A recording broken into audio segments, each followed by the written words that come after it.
Welcome back to Haunting Nurse Horror Stories, where the past comes alive in the most terrifying of ways.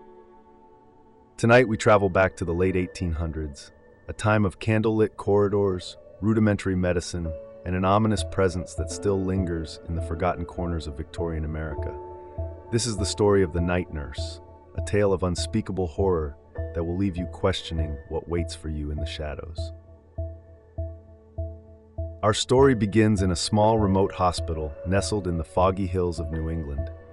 In 1887, a new nurse named Lydia Hawthorne was hired to work the night shift.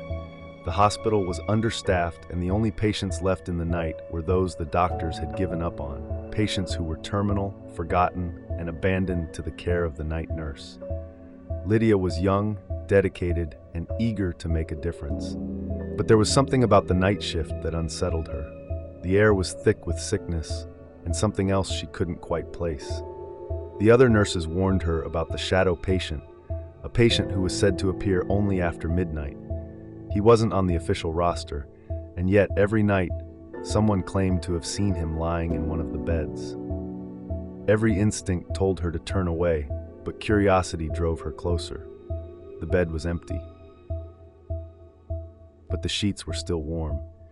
She began to hear whispers, faint, unintelligible, coming from the corner of the room. Then the cold touch of a hand gripped her wrist. Night after night, the whispers grew louder, the bed always disturbed. But Lydia never saw the shadow patient, only felt his presence, always just out of sight. Desperate for answers, she began to search the hospital's archives. There, in the dusty, forgotten files, she found something that chilled her to the bone. Jonathan Crawley, a patient who had died of tuberculosis years before. But his death was not peaceful. Crawley had been neglected, left to die alone in the ward during a particularly harsh winter. His last request to see a nurse one final time, a request that was never granted. The hospital staff had forgotten him, but Crawley never left. His spirit lingered, trapped between worlds, waiting for the care he was denied. And now he had chosen Lydia as the one who would grant his final wish. Some say Lydia stayed on at the hospital for many years after that night, always working the night shift, forever watching over the forgotten patients.